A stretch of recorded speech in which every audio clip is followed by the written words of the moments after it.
pues, para progresar con los módulos del grupo.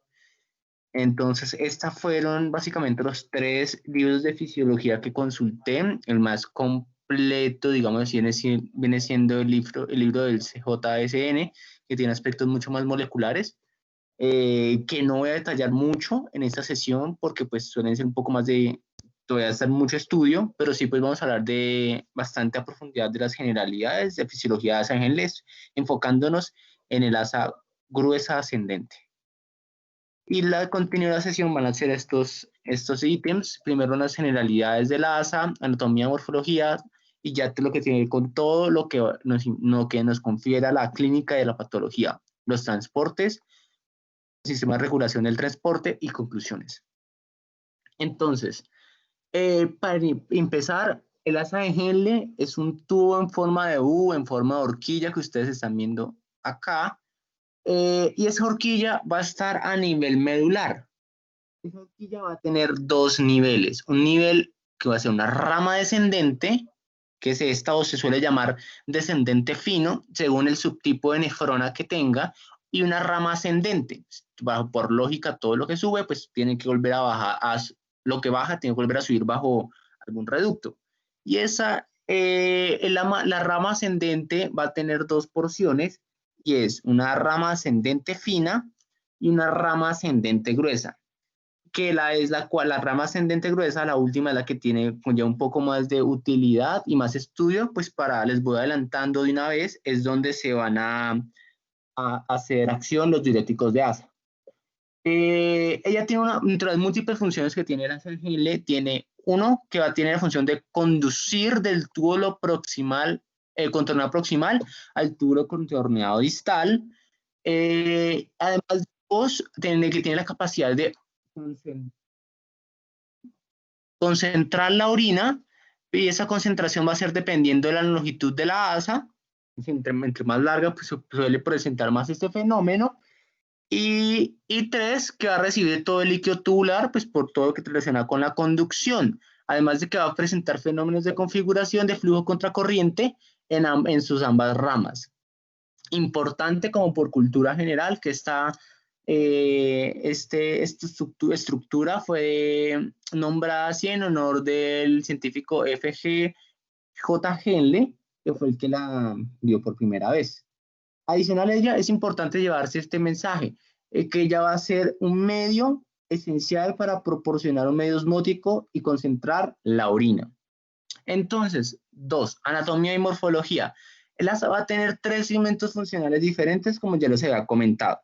Un segmento descendente.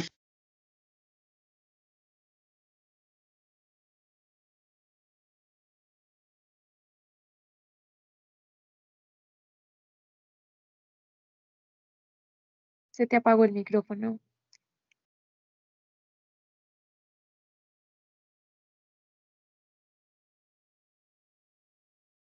Aló. Ya está funcionando. ¿Siguen viendo mi pantalla?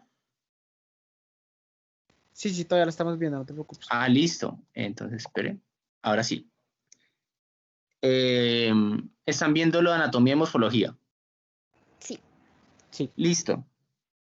Entonces, como les comentaba, el segmento ascendente que va a tener 2 partes que voy a detallar más adelante y que es importante para diferenciar este segmento ascendente del descendente, que básicamente este segmento va a tener, uno, membranas epiteliales mucho más finas, mucho más lisas, porque no van a tener bordes en cepillo.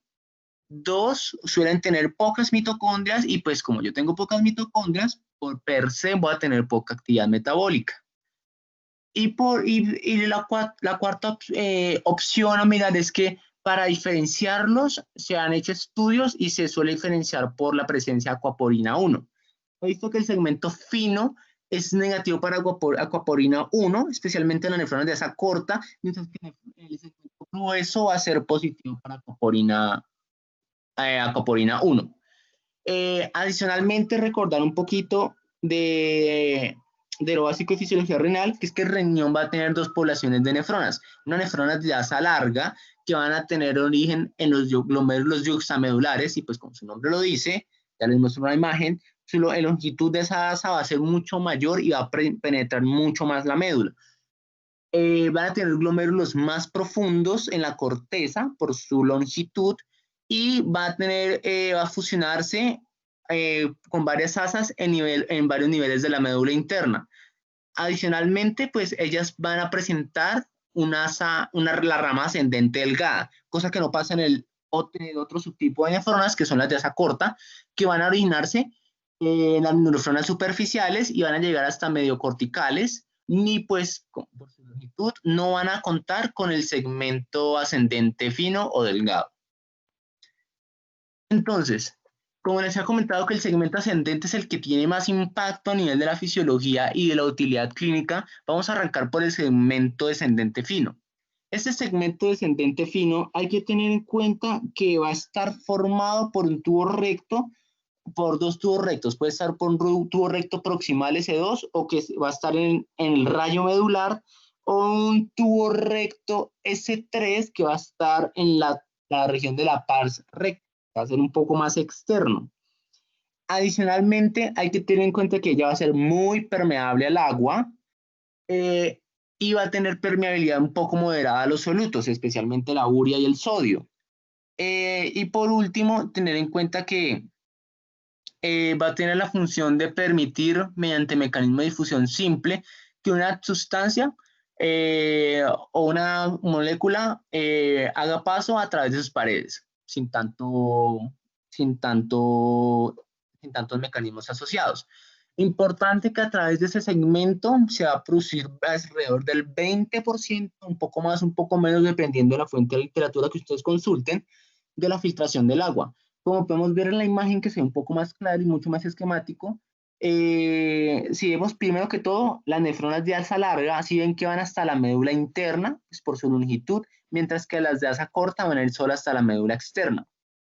Y pues el segmento ascendente fino ya viene siendo todo lo delgado antes de la parte gruesa o dilatada en color verde que ven acá.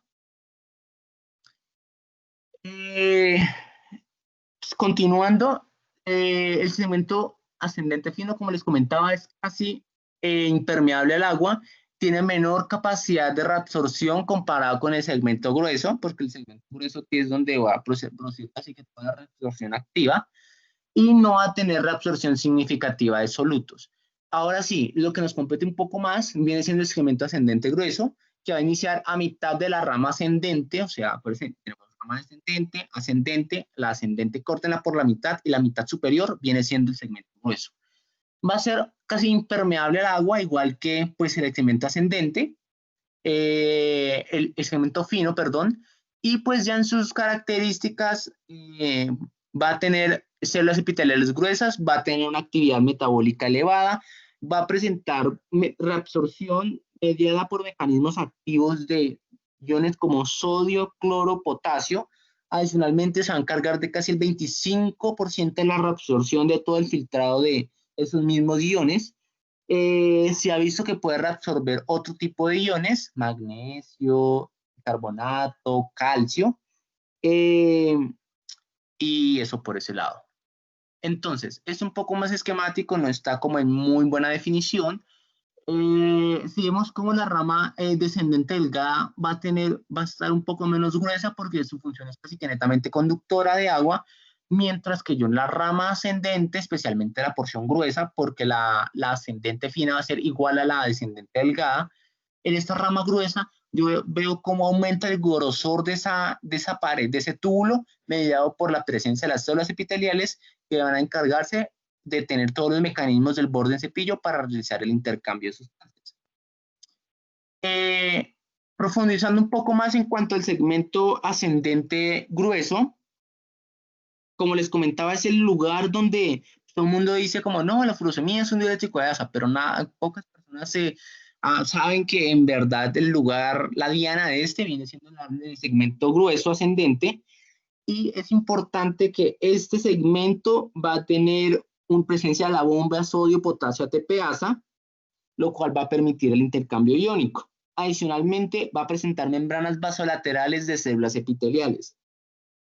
Es importante que, en cuanto al mecanismo del intercambio de los iones, cuando se va a producir una baja concentración intracelular de sodio, lo cual llega a favorecer un gradiente que permita el movimiento de este mismo. Y pues como el sodio es osmóticamente activo, yo solo tengo que encargarme mover el sodio para que el líquido corra con él. La capacidad de reabsorción está básica de los iones, acuérdense que les dije que era un 25%, la capacidad está dada por la capacidad de saturación o de función de esa bomba TPasa. Es importante tener en cuenta que ya va a mantener concentraciones intracelulares de sodio baja para que favorezca lo que les comenté del gradiente, se crea un gradiente de sodio y así pues hay un intercambio mediado por gradiente electroquímico y que arrastre el agua. Y lo otro es importante en la membrana luminal que va a la presencia del transportador sodio 2-cloros potasio. Adicionalmente, también puedo presentar con transporte de sodio hidrógeno o hidrogeniones por transportadores específicos en la membrana celular luminal y también por vía paracelular se va a reabsorber estos cationes: magnesio, calcio, sodio y potasio. Ya vendría siendo casi un tercer o un cuarto mecanismo de reabsorción de sodio. Adicionalmente, tener en cuenta que se va a crear un fenómeno de lo que se denomina como retrodifusión de iones de potasio a la luz, al lumen, mediado por el gradiente, y adicionalmente, cuando se llega a una carga positiva de casi 8 milivoltios en la luz tubular, va a permitir que haya un intercambio de fuerzas de esos cationes para que permitirles que difundan desde la luz al líquido intersticial. Por otro lado, recordarles que este segmento ascendente grueso va a tener dos tipos de poblaciones celulares. Unas células R, que van a ser prominentes en microvellosidades apicales, que van a tener lo que se denomina, estas son las clasificaciones, se han traducido a los seres humanos de estudios que se han hecho en murinos, en ratones. Se ha clasificado con las células R como células de baja conductancia vasolateral K1, lateral y CL2, mientras que las células S van a ser más abundantes en vesículas subapicales, lo cual les va a conferir la conducción apical y una conducción vasolateral un poco más alta, y que por último tengan conductancia vasolateral de cloro mucho mayor comparada con las células R. Listo. En el tercer punto de la charla de hoy hay que revisarlo del transporte apical de los iones, especialmente estos tres. Y pues como les comentaba, el transporte va a ser casi que dado en el segmento grueso ascendente. Recordar que se va a absorber casi un 30% del sodio o el cloro que se filtre, que van a presentarse disminuciones constantes de concentraciones luminales al interior de la médula externa, especialmente en las nefronas de asa larga, que hay un papel en los mecanismos de concentración urinaria y que va a estar mediado por la creación o absorción de ese gradiente de sodio-cloro, y que se puede producir una reabsorción activa por diversos mecanismos de sodio-cloro. Adicionalmente, que gran parte de esa tasa reabsorbida va a estar dada por ese transportador sodio-potasio 2-cloros que va a estar en la membrana apical la membrana apical.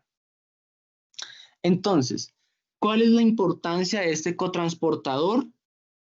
Es que va a estar expresado, como les comentaba, a lo largo del segmento ascendente grueso, va a estar presente tanto en células R como en células S. Usualmente lo que ven esto es una micrografía electrónica, que donde están marcadas en las flechas donde está el transportador, y es que ese transportador está asociado con la presencia de vesículas subapicales, especialmente en las células lisas. Por eso cuando ustedes ven la imagen de la microfotografía electrónica de ven unos huequitos blancos que están señalando las vesículas, porque ahí está el transportador.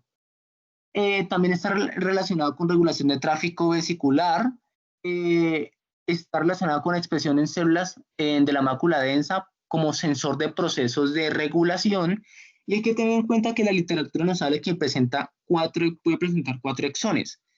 Que es importante, más allá de la fisiología, que este transportador sí está relacionado con patología, y es lo que, es que no tengo, déjeme, es lo que se denomina como el síndrome de Bartter, que van a ser alteraciones, dependiendo del subtipo, en las cascadas de transporte de electrolitos en la nefrona. Lo que usualmente se suele ver más es la del subtipo 1, pero también hay otros asociados, que es el que está asociado, este cotransportador, pero también hay otros como asociados al patrón ROMK, a la modulina NKB, que es la que está presente en las células R, a la Bartina y a la CAS-R, que es para pues, un modulador de calcio. Y usualmente esos pacientes van a, dependiendo de su fenotipo, van a desarrollar cierto cuadro clínico. Importante que es el subtipo 1, que es el que está relacionado con este cotransportador, va a tener casi que un diagnóstico o clínica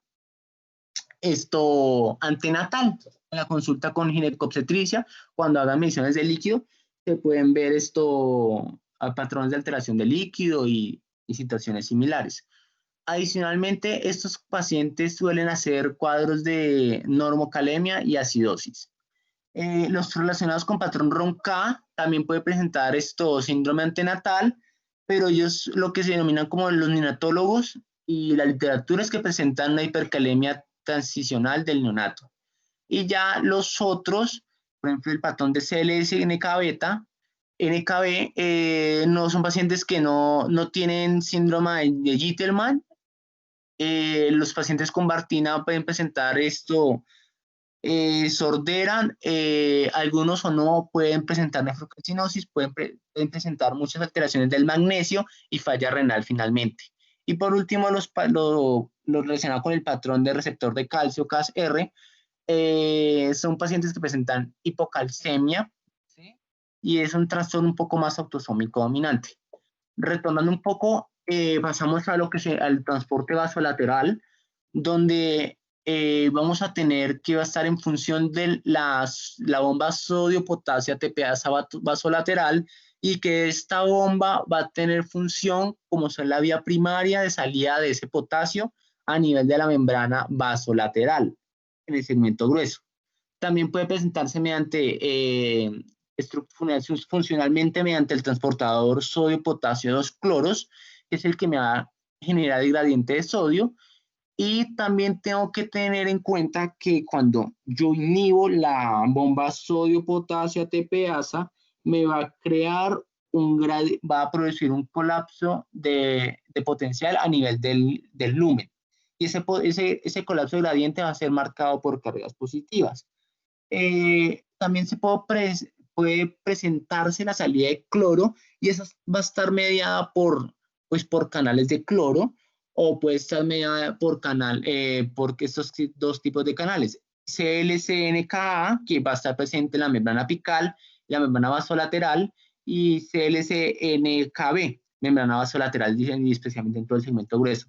Como para que los diferencien, yo me los aprendí que el CLCNKA por la A va a estar en apical y el CLCNKB va a estar más que todo en vasolateral. Adicional, pues por desequilibrio de cargas, hay un aumento de las cargas a 70 milivoltios, va a estimular apertura de canales de cloro y los otros dos canales para que salga el cloro a nivel de la membrana vasolateral. Esto es lo que les comentaba la patología del síndrome de Bartter. Por otro lado está el transporte paracelular. Ese transporte pues va a estar marcado pues por ser un transporte de cationes permeables y va a ser un transporte un poco más activo. Voy a tener también presencia de transportador de potasio 2-cloros para que me haga la homeostasis del sodio. También puedo presentar transporte de sodio adicional porque el sodio suele difundir por el epitelio por esta vía, pues paracelular, pues adyacente celular.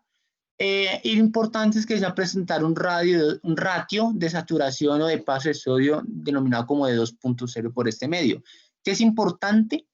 Las tight junction, si recordamos un poco histología, son uniones celulares que van a tener una función cation selectiva por ese sodio. O sea, se va a decantar por ese sodio y entonces, porque las tight junctions suelen ser de cargas negativas, van a arrastrar la carga positiva del sodio y también son tamaños selectivas. Es decir, ellas van a, por estructura molecular, por tamaño y peso del átomo de sodio, ellas se suelen decantar por él y por diferencia de cargas lo van a atraer y lo van a hacer difundir por la célula, por el epitelio.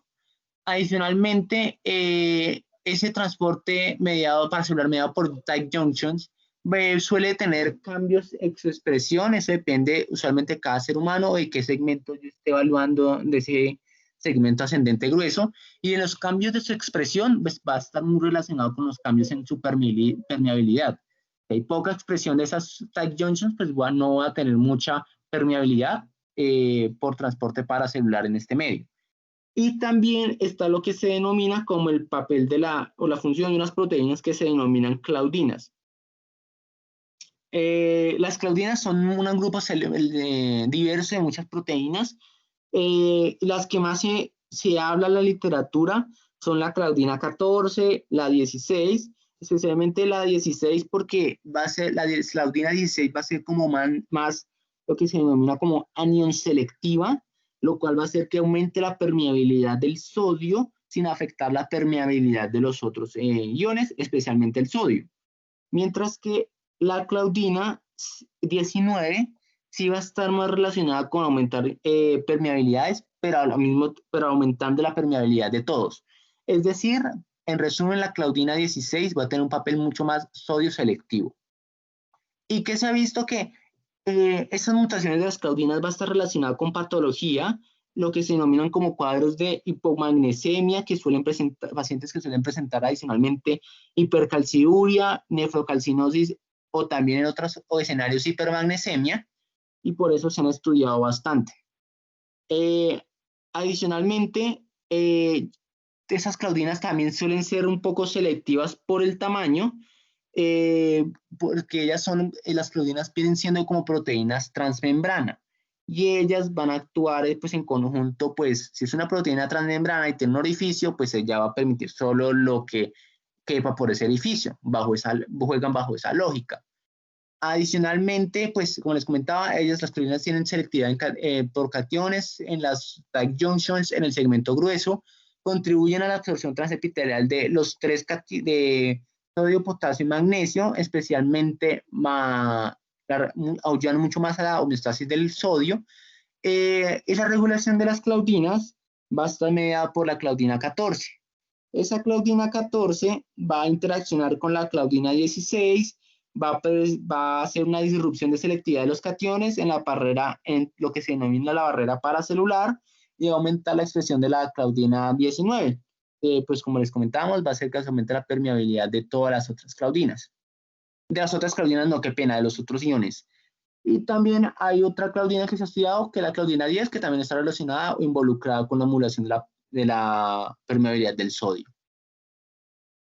En otro escenario también tenemos lo relacionado con el transporte del amonio y el bicarbonato. Es importante que el 15% de ese bicarbonato filtrado se va a reabsorber en el segmento grueso, que va a ser una reabsorción dependiente de anhidasa carbónica, que va a facilitar los intercambios de las bombas sodio-hidrogeniones para intercambiar NHE3, y también que, espera un momentico, no así, y también que se suele presentar la salida, especialmente en la membrana apical de los hidrogeniones, acompañada como mecanismo reflejo de salida a nivel vasolateral de bicarbonato.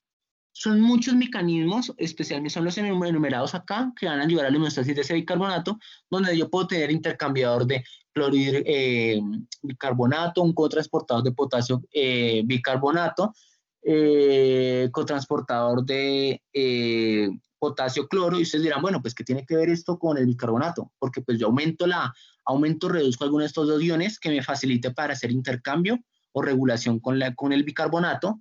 Adicionalmente puede presentarse mediante el intercambiador sodio-hidrogenión, mediante el cotransportador a nivel vasolateral de sodio bicarbonato y a nivel del cotransportador NBC-N1.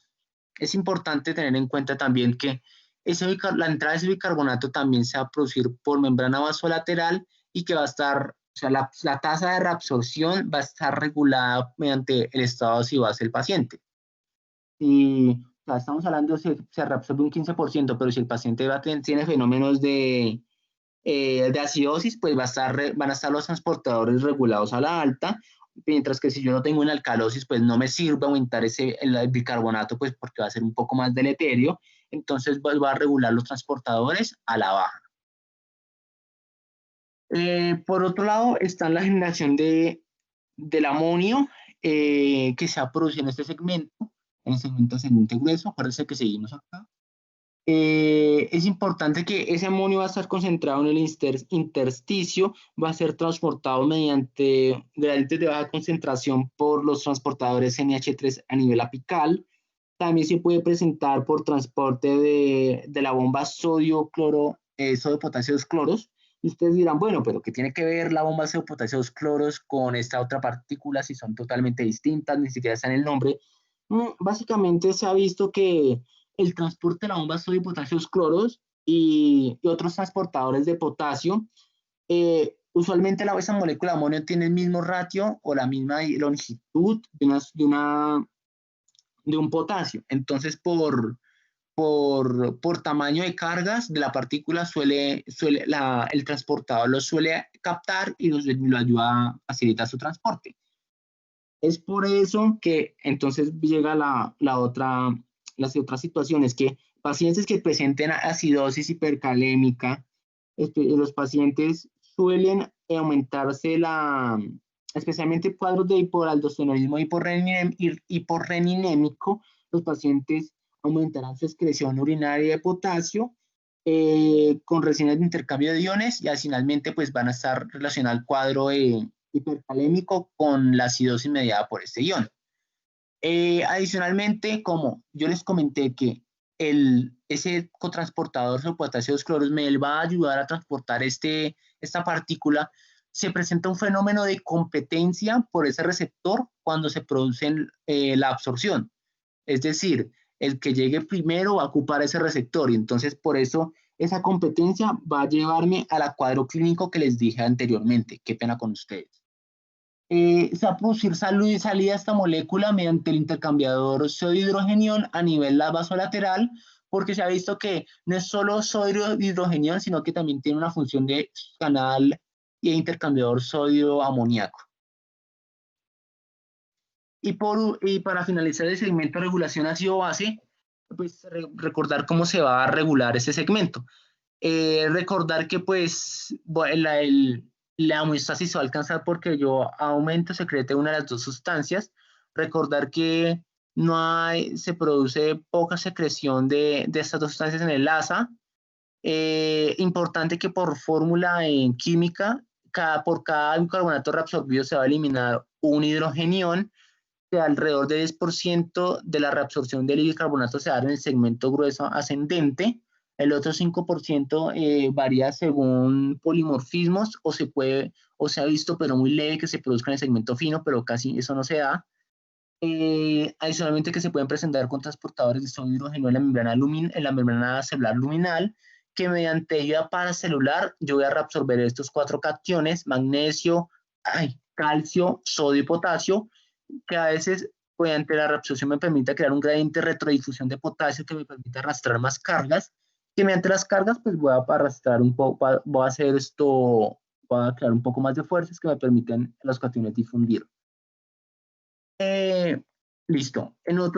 Por otro lado, hay que tener en cuenta los mecanismos de excreción de la orina diluida. Recordemos que pues la dilución del líquido tubular se va a dar un poco más en la asa, va a presentar funcionalidad de esta parte en la rama ascendente del segmento grueso, va a resolver estos cationes.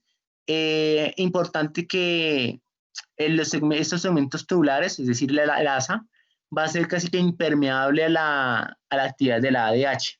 O sea, se ha visto por estudios que pacientes tejidos le colocan mucha ADH y aún así ese segmento es impermeable, es como si no la censara. Y que durante todo el ASA va a ser una disminución progresiva de la osmolaridad, porque pues va quitando solutos y la medida que va pasando por toda esa horquilla, la orina se va volviendo un poquito más, pues, más aguadita, valga el término coloquial.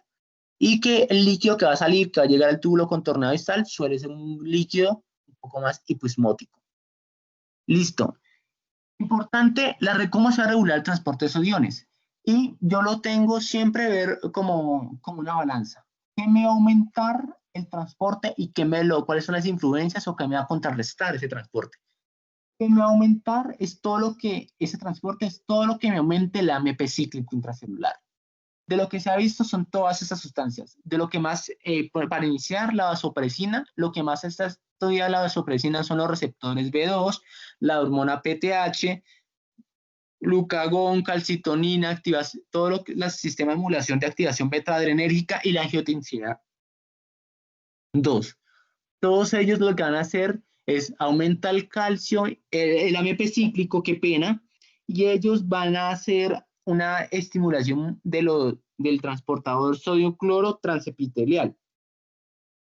Mientras que decimos, por otro lado, las influencias negativas van a ser las prostaglandinas C2, el calcio extracelular, señalización dependiente GMP cíclico que puede llevar con mayor porcentaje que se señalice mediante proteína G inhibitoria y mediante el óxido nítrico. Voy a tocar un poco más a profundidad el angiotensina 2 y la hormona paratiroidea. En cuanto a la angiotensina 2, recordemos que la función de ella esencialmente va a ser ser una ahorradora de sodio, qué pena, que va a ayudar a la absorción del sodio en el asa de Henle, va mediado por la estimulación del transporte de sodio en esa superficie luminal y vasolateral de la célula epitelial, va a estimular también la bomba sodio-potasio ATPasa, la membrana vasolateral, va a también estimular el intercambiador sodio-hidrogenión, la membrana luminal y el cotransportador de sodio bicarbonato en membrana vasolateral. Bajo estos 4 ejes ella va a funcionar en el ASA. Mientras que la hormona paratiroidea se ha visto que ella pues, va a aumentar la reabsorción tubular de iones, especialmente de calcio, a nivel de un poco más distal del asa de Henle. Adicionalmente se ha visto que, pues, aparte del asa, que ella iba a ser una inhibición de la reabsorción del fosfato en el túbulo contorno proximal, iba a estimular la reabsorción también de magnesio.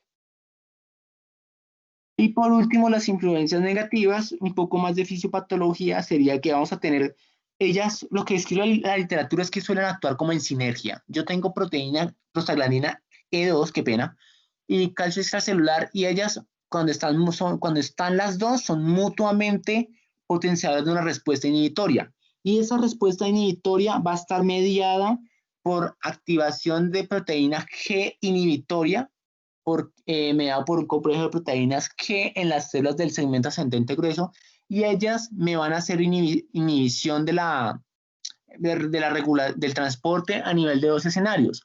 Voy a tenerlo mediante vía de Cas-R, o recordemos que es un receptor de calcio, que va a estar presente en la membrana vasolateral, y esto me suele llevar a aumentos de calcio intracelular, lo cual me lleva a inhibición del AMP cíclico y por ende se cae toda la cascada, o modulación mediada por claudinas, especialmente claudina 19, y eso está relacionado un poco más con alteraciones de la PTH y la función de la PTH renal. Mientras que lo puedo tener en un segundo escenario mediado por receptores EP3, EPG, los cuales también van a llevar aumentos de calcio intracelular y inhibición del AMP cíclico y por ende me van a tumbar toda la cascada.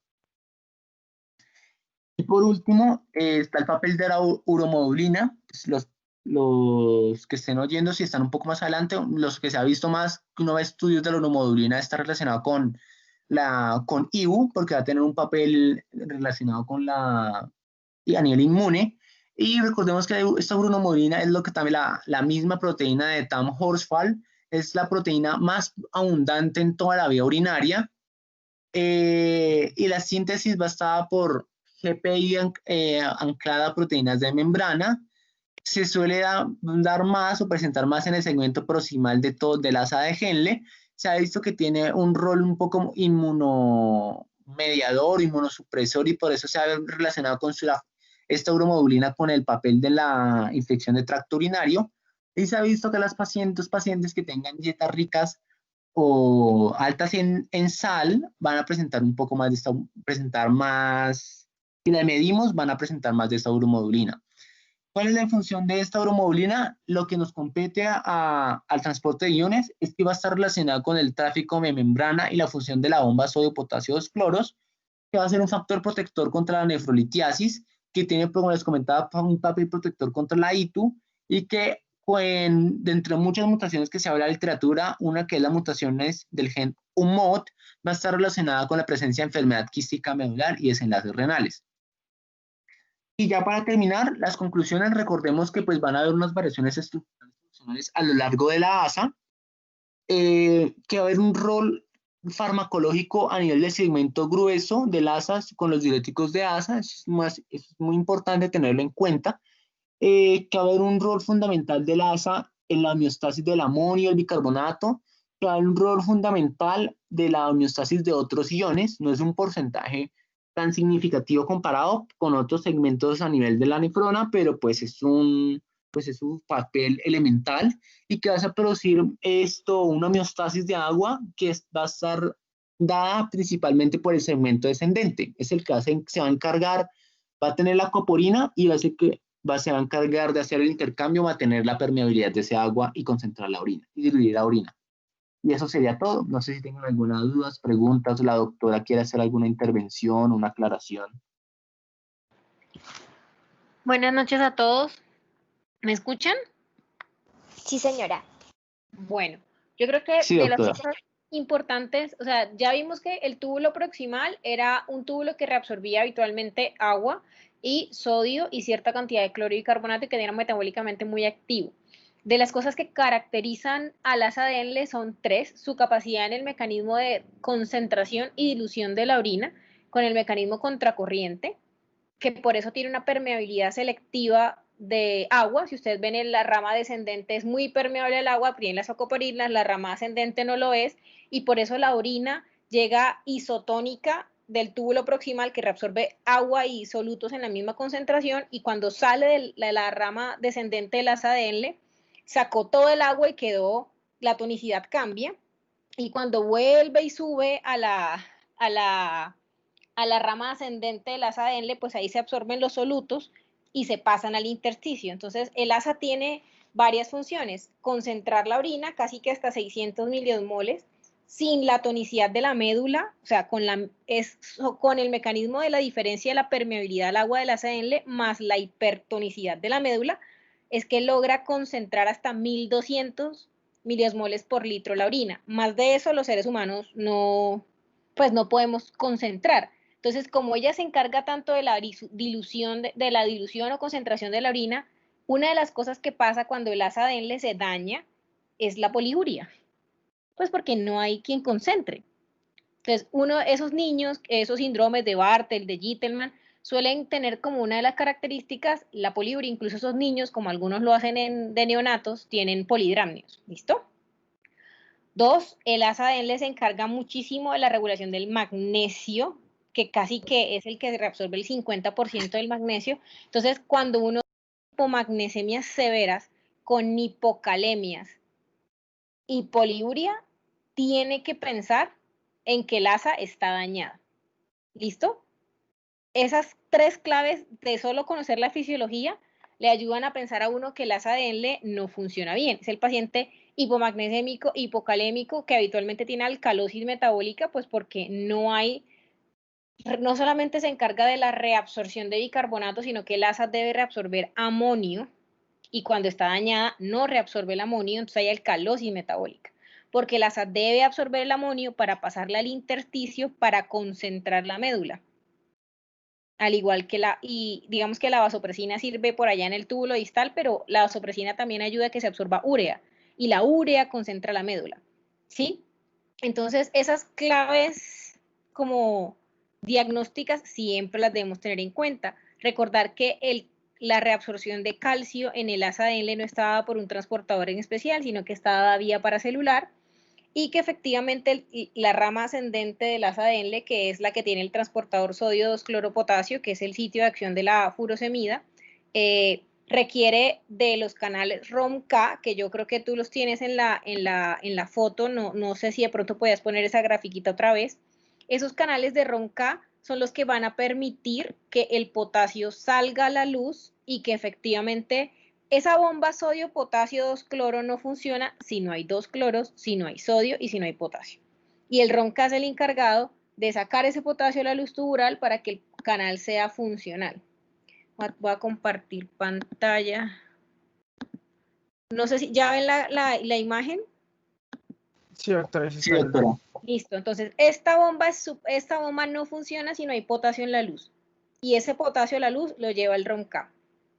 Y esta absorción, y no existe, este transporte requiere efectivamente de que a nivel vasolateral funcione la bombia 3, pues sodio-potasio TPasa, y que efectivamente todo el cloro que se ha reabsorbido aquí debe pasar al vaso a través de los canales de cloro, que están los canales de color que ya él comentó. Es importante saber que la furosemida, cuando nosotros la ponemos, ¿dónde la ponemos? Aquí en la sangre, ¿cierto? ¿Cómo llegó la furosemida aquí al transporte vasolateral? Lo hace por el túbulo proximal, a través de los transportes de aniones y cationes, los OCAT. Ellos sacan la furosemida de la sangre a la luz y por eso es que la furosemida actúa aquí. Nosotros no ponemos la furosemida en el túbulo, nosotros ponemos la furosemida en la orina, en la vía oral o vía endovenosa, y eso está en la sangre. Y llega a través del túbulo proximal a la luz. Calcio, magnesio, potasio, los 3 electrolitos claves en el asa Denle, y cuando ella no funciona hay hipocalemia, hipocalcemia e hipomagnesemia. Es más, cuando tenemos hipercalcemia malignas, que queremos que aumente la concentración de calcio en orina y que se elimine el calcio, ¿qué diurético damos? Furosemida. Porque al alterar este transportador y alterar la conductividad del calcio se queda en la luz, no pasa vía paracelular y se elimina. ¿Listo? Entonces, por eso en la hipercalcemia maligna nosotros damos furo. Cuando hay hipocalcemia, que queremos que el calcio se reabsorba, damos tiazidas, pero eso lo veremos más adelante. El síndrome de Bartter o el de Gitelman, el de Bartter es muy parecido a la acción de la furosemida,